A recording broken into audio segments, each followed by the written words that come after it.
On a rainy afternoon outside the elementary school, Mason Carter thought he only had a dead battery and another hard day since losing his wife to deal with. Then Grace Bennett, a single mother he had never spoken to, stepped out into traffic and stopped to help him. Mason assumed it was nothing more than a passing kindness from a stranger. He had no idea their two daughters were quietly watching from the sidewalk the whole time. He certainly had no idea those two girls were about to set a secret plan in motion, bringing two lonely parents together again. If you believe one chance meeting can quietly change two lives forever, stay with this story until the very end. The rain had been falling steadily since noon, and by the time school let out that Thursday, the pickup line outside the elementary school stretched far past its usual bend. Mason Carter arrived a few minutes late, his wipers struggling against the downpour, his mind already tired from a morning of service calls that never seemed to end. He eased his old SUV into the parent lane, the same vehicle he had never been able to bring himself to trade in because it had belonged to his late wife before it belonged to him. The engine sputtered once, coughed, and died. Mason turned the key again. Nothing happened but a dry click. Behind him, cars began to stack up, headlights blurring in the rain, and within a minute a horn sounded somewhere near the back of the line. A staff member in a yellow vest jogged toward his window, tapping gently on the glass and asking if he could move the vehicle out of the lane. He wasn't angry. He rarely allowed himself the luxury of anger anymore. What crossed his face instead was the particular exhaustion of a man who had spent 3 years solving every problem alone, without complaint, without asking for help, because asking had never once occurred to him as an option. He stepped out into the rain and popped the hood, ignoring the fact that his jacket was already soaked through at the shoulders. A quick look told him what he suspected. The battery cable had corroded at the terminal, and one connector had worked itself loose. It was a simple fix, the kind he handled for other people almost weekly in his work maintaining building systems. The trouble was that his toolkit sat uselessly on a shelf in his garage, miles away. Grace Bennett had just walked her daughter out of the building when she noticed the commotion. Rather than pulling straight into her own lane and driving off, she parked to the side and grabbed the small toolkit she kept in her trunk, a habit left over from years of handling breakdowns on her own after her divorce. She crossed the wet pavement without much thought. The way a person moves when helping feels more automatic than deciding. She held an umbrella over him for a moment, then handed him a pair of pliers and a rag from her kit. Mason accepted them with a quick nod, working quickly at the corroded terminal while she kept the worst of the rain off his hands. Neither of them spoke much. She didn't ask why he looked so worn down. He didn't ask why she was picking up her daughter alone, or why that seemed to be a routine she'd long since made peace with. Within a few minutes, the engine caught and the line behind him finally began to move again. Mason straightened up, ready to offer a quick word of thanks and get out of everyone's way. But Grace glanced at his soaked sleeve and said, almost as an afterthought, that he should probably run the heater before he tried to drive anywhere. It was such an ordinary thing to say. Yet it stopped him for a moment longer than it should have. It had been a long time since another adult had noticed whether he was cold, whether he was tired, whether anything about his day had gone wrong at all. Since Abigail died, most kindness aimed his way had come wrapped in sympathy, careful and soft and a little too aware of his grief. This was different. This was ordinary, practical, and offered without pity. A short distance away, near the school entrance, Ella Carter and Hannah Bennett stood beneath the overhang, watching the entire scene unfold with far more interest than 2 9- and 10-year-olds usually gave to car trouble. They exchanged a look loaded with meaning, the kind of look children share when an idea has just quietly taken root. Neither Mason nor Grace noticed. They were too busy saying a polite, unremarkable goodbye, each already convinced the moment had ended the second the engine turned over.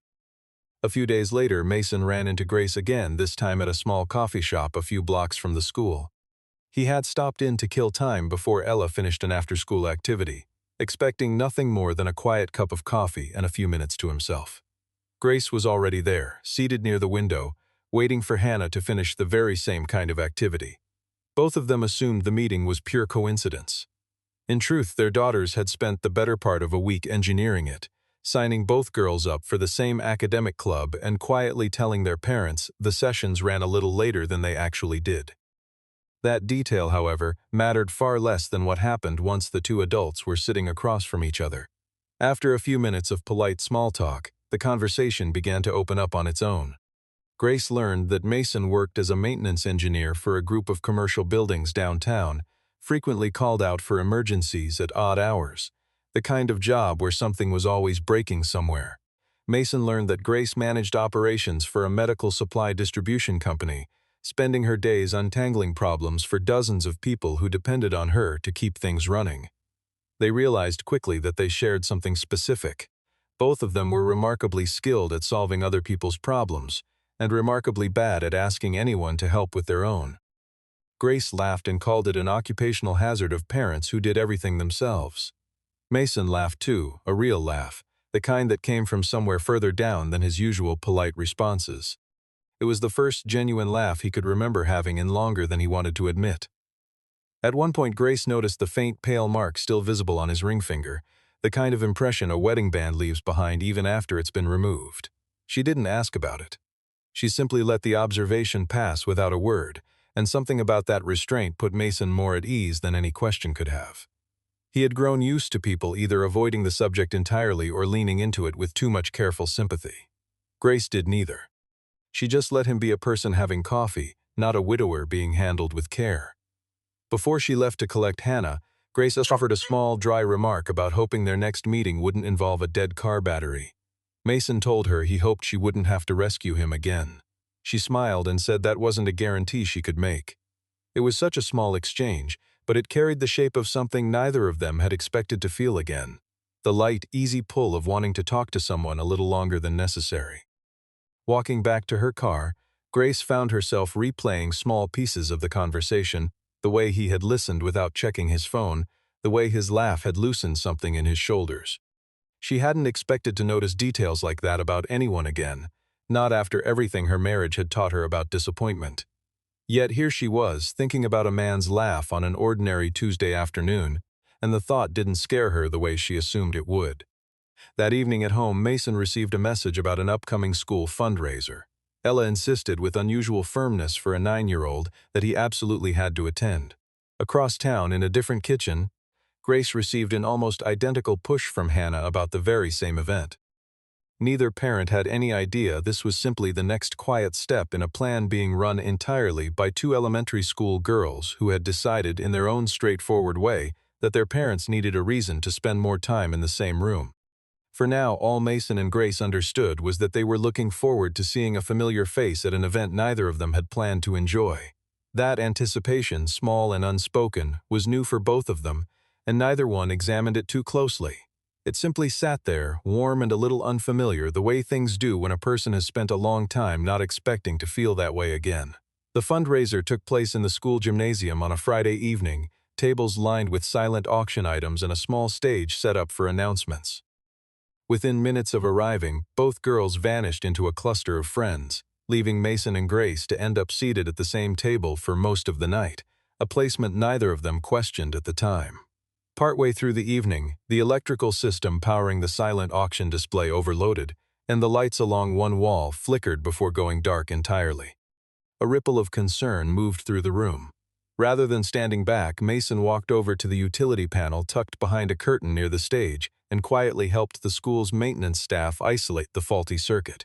He didn't announce what he was doing. He didn't make a show of his expertise or wait for anyone to notice. He simply solved the problem and returned to his seat as if nothing had happened. Grace watched the whole exchange from a short distance away, and something about it shifted the way she saw him. She had known plenty of men over the years who enjoyed being praised for the smallest gestures, who wanted an audience even for ordinary competence. Mason seemed to want the opposite. He wanted the lights back on, and that was all. By the time the fundraiser ended, the rain outside had returned, tapping steadily against the gymnasium windows. Mason offered to walk Grace to her car since the parking lot lighting was dim and the pavement was slick. She accepted, and they walked slowly under his umbrella, in no particular hurry to reach the end of the lot. Somewhere along the way, Grace asked how long he had been raising Ella on his own. Mason went quiet for a moment before answering. Nearly 3 years, he said. Grace caught the weight behind the words immediately. This wasn't the aftermath of a divorce. It was something heavier. Mason explained, briefly and without dramatics, that his wife Abigail had passed away after an illness that progressed far faster than anyone expected. He didn't linger on the painful details. He simply said that the hardest part hadn't been learning to raise a daughter alone. The The hardest part had been waking up one morning and realizing the only person who had ever known him before all of his responsibilities existed would never come back. Grace didn't offer the kind of comfort people usually reach for in moments like that. She didn't tell him everything happened for a reason, or that time healed all wounds. She simply said that must have made everything feel very quiet. Mason looked at her, struck by how precisely she had named something he had never quite found the words for himself. In return, Grace shared a piece of her own story. Her marriage had ended 4 years earlier, worn down slowly by a husband who consistently placed his career and other relationships above his family. Eventually, she had made the decision to leave, choosing stability for herself and Hannah over a marriage that had stopped offering either. Mason didn't call her ex-husband a fool, though the thought crossed his mind. He simply asked if she was okay now. Grace answered honestly, she was now, most days. There was no kiss under the overhang that night. There was no dramatic swell of emotion. There was only 2 tired, careful adults standing beneath a school awning, each recognizing for the first time that the other person understood something true about their life without needing it explained twice. From a window near the gymnasium entrance, Ella and Hannah watched the 2 figures talking quietly in the rain, heads tilted just slightly toward each other. The girls exchanged a satisfied glance, convinced their plan was finally beginning to work exactly as they had hoped it would. Driving home that night, Grace kept the radio off, letting the quiet hum of the wipers fill the car instead. She thought about how easily Mason had spoken about his wife, without flinching away from the subject and without collapsing under it either. It was a kind of honesty she hadn't encountered in a long time, and it left her wondering, not for the first time that week, what it might feel like to be trusted with someone's whole story instead of only the parts they felt safe enough to share. The following week, Mason received an email from the Parent Association asking if he could help assess an aging air conditioning unit at the community activity room. Around the same time, Grace received a nearly identical request, asking her to help take inventory of supplies at the very same location at the very same hour. Both of them showed up as requested. Neither found anyone from the Parent Association waiting for them. After a round of phone calls, they discovered their names had never actually appeared on any official schedule. Confused, Mason pulled up the original email again and looked more closely at the sender address. It resembled the school's usual domain almost perfectly, except for a single missing letter buried in the middle. Grace checked hers and found the same small, deliberate flaw. Someone had built a fake email address designed to look exactly like the real one. At first, Grace worried it might be something more serious, a scam or some kind of security concern worth reporting immediately. But Mason read the message again, more carefully this time, and noticed something in the phrasing that felt oddly familiar. It read like the kind of message Ella might write when she was trying to sound official. They went home separately and asked their daughters directly. The truth came out quickly, without much resistance. Ella and Hannah admitted they had built a simple plan, nothing more complicated than trying to create opportunities for their parents to spend time together. It wasn't born out of any desire to force a marriage or rush an outcome neither girl fully understood. They had simply noticed in the plain, observant way children often notice things adults try to hide, that both of their parents seemed lonely far too often. Ella remembered hearing her father laugh after his coffee shop conversation with Grace, a sound she hadn't heard in longer than she could recall. Hannah remembered her mother smiling to herself while mentioning Mason's name in passing, something Grace hadn't done about anyone since the divorce. With the straightforward logic only a child could apply to something this complicated, they decided their parents simply needed a push toward becoming friends. Mason wasn't angry, but he was serious when he explained that using the school's name to send fake emails wasn't something they could ever do again, no matter how good their intentions were. Grace set the same firm boundary with Hannah. The operation, as the girls had quietly named it between themselves, was officially shut down. For a while, it seemed like things might simply return to normal. Then that evening, Mason sent Grace a text. "It seems we got played fairly well by 2 10- and 9-year-olds, he wrote. Grace replied almost immediately. "What worries me is how well they work together as a team." Mason answered, "We should probably be afraid." Grace laughed out loud at her kitchen table, alone, in a way that surprised even her. After a few more messages passed back and forth, easy and unhurried, Mason finally asked the question that had been sitting quietly in the back of his mind for weeks. Setting their daughter's scheme completely aside, he wanted to know if she would be interested in getting coffee with him over the weekend, on purpose this time, with no fake emails and no accidental timing involved. Grace didn't answer right away. Nearly a full minute passed before her reply appeared on his screen. Yes, she wrote. It was a small word, but it carried real weight.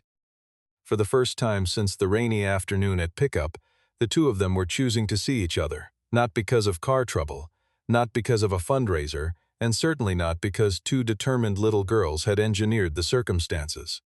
This time the decision belonged entirely to them. That distinction mattered more than either of them said out loud. What had started as a happy accident nudged along by a pair of well-meaning children was now something else entirely. Two adults, each carrying their own history, deciding on their own terms whether they wanted to move toward each other. Mason and Grace met at a small coffee shop on Saturday morning, the two of them arriving separately and choosing a corner table by the window. There were no children in tow, no school event to anchor the meeting. No practical reason at all for the two of them to be sitting across from one another, and that absence of an excuse made both of them slightly, almost comically, awkward for the first several minutes. Mason admitted with a half-smile that he could barely remember how to sit across from a woman without discussing work schedules or school pickup logistics. Grace told him honestly that she wasn't any better at it. The admission broke the tension immediately, and something about their shared awkwardness felt more comfortable than confidence ever could have. After finishing their coffee, they wandered down a quiet stretch of an older neighborhood street, past a row of small shops that had clearly been there for decades. Grace talked about a career path she had once wanted to pursue before marriage rearranged her priorities, a version of ambition she rarely mentioned out loud anymore. Mason listened without interrupting, the way a person listens when they actually want to understand, not simply wait their turn to speak. In return, he told her something he hadn't said to many people. Certain things in his house remained exactly where Abigail had left them, not because he believed she might somehow return, but because changing them felt like making her death official all over again, a second loss layered on top of the first. Grace began to understand more clearly than before that Mason existed somewhere between two versions of his life. He wasn't entirely trapped in the past, but he also hadn't quite given himself permission to step fully into whatever came next. They passed a small used bookstore, and Mason's eyes caught on a novel displayed in the window, one Abigail had loved and reread more times than he could count. He went quiet immediately, the change in him sudden and unmistakable. Grace didn't try to pull him out of the moment or fill the silence with reassurance. She simply stood beside him, letting the weight of the memory exist without rushing him through it. Eventually, Mason set the book back on the shelf and let out a slow breath. "There are days I think I'm finally okay," he said. "Then something small like that happens, and everything comes right back," Grace answered gently. "Being okay doesn't mean you have to forget her." The words landed harder than she probably intended. Mason turned to look at her properly, struck by how simply she had said something he had needed to hear for a very long time. Later that afternoon, he walked her back to her car. They stood there for a moment longer than necessary, the kind of pause that seems to invite something more. For a second, it felt entirely possible that he might lean in and kiss her. Instead, Mason held back. He didn't want Grace to become a convenient escape from his grief, a shortcut around pain rather than something real in her own right. Grace, for her part, wasn't willing to push him somewhere he wasn't ready to go. They settled for something quieter. "See you soon," she said. He nodded, and they parted ways without ceremony. That night, alone in his bedroom, Mason opened the small box that held Abigail's wedding ring, the one that had sat on his nightstand untouched for nearly 3 years. He didn't throw it away. He wasn't ready for that, and he suspected he might never be entirely ready. Instead, he moved it into a drawer, tucking it carefully beneath a stack of folded shirts out of the space where his eyes landed first thing every morning. It was a small gesture. To anyone else, it might have looked like nothing at all, but for Mason it meant something enormous. It meant he was finally willing to make a little room, not by erasing what had come before, but by quietly deciding that his life didn't have to stay frozen in the exact shape grief had left it in. Somewhere between the coffee shop and the bookstore and that quiet moment beside Grace's car, something in him had shifted, even if he wasn't yet ready to say so out loud. Over the following weeks, whatever was growing between Mason and Grace developed slowly, in the careful way things tend to grow when both people involved have already been hurt once. They met for coffee here and there. One evening turned into a simple dinner after work, nothing elaborate, just two tired adults sharing a meal and actual conversation. Grace helped him pick out a birthday gift for his mother, standing beside him in a crowded store, offering opinions he clearly needed. Mason, in turn, fixed a leaking faucet in her kitchen one weekend after she insisted, half joking, on paying him back with pizza. The affection between them showed up in small, quiet details rather than grand gestures. Mason remembered that Grace never liked her coffee too sweet. Grace noticed that Mason tended to skip meals entirely whenever a work emergency pulled him away. They began texting without needing a specific reason, small check-ins that had nothing to do with logistics and everything to do with simply wanting to know how the other person's day had gone. Then came a turning point neither of them saw coming. Grace stopped by Mason's house one afternoon to return a folder of paperwork he had left behind after their last dinner. Standing in his living room while he searched for his keys, she noticed a large family photograph hanging near the hallway. It showed Mason, Abigail, and a much younger Ella, all smiling together in a moment frozen years earlier. Around the room, several of Abigail's belongings remained exactly where they had always been. Grace felt no resentment toward a woman who was no longer alive. That wasn't what unsettled her. What unsettled her was a quieter, harder question that began forming in her mind. She found herself wondering whether Mason was genuinely opening a door to someone new, or whether he was simply looking for someone to fill a space that grief had carved out and left empty. The doubt deepened not long after, when a coworker casually referred to Grace as the woman who had helped bring Mason back to normal. It was meant as a compliment. It didn't feel like one. The remark sat with her uncomfortably for days, circling back whenever her thoughts had a quiet moment to land on it. Slowly, without fully deciding to, Grace began pulling back. She answered texts a little later than usual. She found reasons to shorten their conversations. Mason noticed the shift almost immediately, though he couldn't identify what had caused it. When he finally asked her directly what was wrong, Grace gave him an honest answer instead of a polite deflection. She told him she didn't want to compete with Abigail's memory. She didn't want to replace her either, not in his life, and certainly not in Ella's. More than anything, she was afraid that someday, Ella might look at her and feel as though Grace had simply stepped into a space that belonged to someone else. A space Ella had never agreed to give away. Mason immediately told her she wasn't a replacement. He meant it, and Grace could hear that he meant it. But when she followed up with a harder question, asking him plainly what she actually was to him, he found himself unable to answer right away. The silence stretched a beat too long. It said more than any answer could have. Grace, watching his hesitation, told him gently that maybe they should slow things down, maybe even stop entirely, before whatever they were building became more complicated than either of them could untangle later. There was no shouting between them. No accusations of betrayal. No dramatic misunderstanding twisted out of proportion. It was simply two decent people recognizing that one of them might not be fully ready for what the other one wanted. Mason didn't argue with her. Some part of him understood that arguing wouldn't have changed the truth sitting underneath her words. Grace left that evening the same way she had first entered his life months earlier, quietly, without pressure, without asking for more than he was able to give.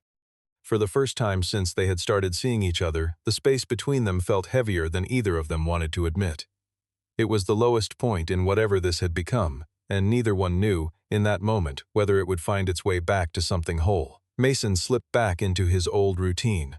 Work filled his days. The house stayed quiet in the evenings. School pickup returned to its ordinary rhythm, unremarkable and predictable in a way it hadn't been for weeks. But now, for the first time in nearly 3 years, that quiet no longer felt like safety. It felt like something he had been using to avoid a choice he wasn't ready to make. One evening, sitting alone in the living room, Mason opened a box of Abigail's keepsakes he hadn't touched in a long time. Buried near the bottom was the last birthday card she had ever written him. He read it slowly, the way a person reads something they already know by heart but need to hear again anyway. In it, Abigail had written that her greatest fear wasn't that he would forget her one day. Her fear was that he might turn the memory of her into a reason to stop living a full life altogether, using grief as a shield rather than something he eventually learned to carry. It wasn't some perfectly timed message written with foreknowledge of exactly what he would need to hear years later. It was simply a few honest lines from someone who had loved him and understood him better than almost anyone. That was enough to make him stop and take a hard, honest look at himself. The next day, Mason began making changes around the house. He didn't erase Abigail from it. He chose a few of his favorite photographs and framed them properly, giving them a permanent, respectful place on the wall. The rest of her belongings, the ones scattered across shelves and drawers out of habit rather than intention, he packed away with care into labeled boxes stored safely in the attic. Her memory remained. But the house stopped feeling like a museum built entirely around loss. Most importantly, Mason didn't rush straight back to Grace. He waited deliberately until he was certain he wasn't reaching for her simply because loneliness had become unbearable. He needed to know the difference between wanting her and needing an escape, and he refused to move until he was sure. When he finally sought her out, it was after work on an ordinary weekday. He didn't bring flowers. There was no elaborate declaration, no rehearsed speech meant to sweep her off her feet. He simply told her the truth, plainly and without exaggeration. He told her he had loved Abigail and that some part of him always would. That fact wasn't going to change, and he wasn't asking her to compete with it or compare herself to it. But loving Abigail once didn't mean his heart had run out of room for someone else. Grace wasn't a replacement chapter clumsily inserted where an old one had ended. She was an entirely different chapter, one that belonged to her alone. Grace asked him the hardest question she could think of. What happens if we try this and it doesn't work? Mason answered without hesitation. Then at least we'll have failed because we chose each other, he said, not because two kids decided it for us. Grace laughed despite herself, her eyes glassy in a way she didn't bother hiding. Something in her chest loosened for the first time in weeks. The distance between them finally closed, not with a grand gesture, but with quiet, deliberate honesty. Mason didn't ask for any long-term promise, and he didn't pretend to know exactly how things would unfold. He simply asked one straightforward question. Have dinner with me Friday, he said. Grace tilted her head slightly. Is that an actual date this time? Mason nodded, certain of it. This time, definitely. She agreed, and the first kiss they shared afterward was brief, soft, and entirely unhurried, nothing like these sweeping, dramatic moments people imagine when they picture a beginning. It wasn't the end of their story. It was simply the start of something they had both chosen carefully, with open eyes and no illusions about how complicated love could be the second time around. 3 months passed. Mason and Grace still weren't in any hurry. They hadn't moved in together. They hadn't talked about marriage. Each of them kept their own home, their own routines, their own separate lives running steadily alongside one another. But now, weekends held shared dinners, quiet walks, and conversations that no longer needed to hide how much they cared about each other. One afternoon, Mason and Grace both arrived at the school together to pick up their daughters. Ella and Hannah appeared briefly at the end of the day, running out toward the parking lot the way children always seem to when the school day finally ends. While waiting near Hannah's backpack, Grace noticed a folded piece of paper sticking out of a side pocket. Out of habit more than suspicion, she pulled it free and unfolded it. At the top, in careful handwriting, was a title. Operation Make Them Friends. Below it sat a short, earnest list. Step 1, get them talking. Step 2, get them to have coffee together. Step 3, let them handle the rest on their own. Step 3 had been checked off. Grace handed the paper to Mason without a word. He studied it for a long moment before breaking into a laugh he couldn't hold back. Nearby, Ella and Hannah froze, clearly bracing themselves for another round of trouble. Mason kept a straight face just long enough to ask if there were any other secret plans they should know about. Ella and Hannah answered in unison, no. Grace crossed her arms and asked again, a little more pointedly, are you sure? A suspiciously long pause followed. That does not reassure me at all, Mason said, shaking his head, and the whole group ended up laughing together in the parking lot. As the girls ran ahead toward the car, Mason and Grace walked behind them at an easy pace. He reached over and took her hand, simply, without any need for a speech or a formal announcement. There was no grand declaration that everything from this point forward would be perfect. There was no promise that the road ahead would be free of complications. There was only two people who had once believed the most important chapters of their lives were already behind them, finally understanding that a second love doesn't require erasing the first. Sometimes it only needs a door small enough to walk through, one step at a time. For Mason and Grace, that door had opened with something as ordinary as a dead car battery on a rainy afternoon, and a secret plan built by two girls smart enough to know exactly when it was time to let it go. Neither of them needed the moment to be dramatic to know it mattered. The rain had stopped days earlier, the parking lot was ordinary, and the afternoon light was nothing special. But holding her hand, watching their daughters race ahead laughing about something only the two of them understood, Mason felt something settle in his chest that had been unsettled for nearly 3 years. It wasn't the end of missing Abigail. It was simply proof that a life could hold room for grief and for happiness at the very same time, without one canceling out the other. Some love stories start with fireworks. Others start with something as ordinary as a dead car battery in the rain, a kind stranger who stops to help, and two children who notice more than the adults around them ever expect. Mason and Grace never set out to fall for each other. They were simply two tired, careful people trying to raise their kids and survive their own private griefs one day at a time. What they found instead was proof that healing rarely looks like one dramatic moment.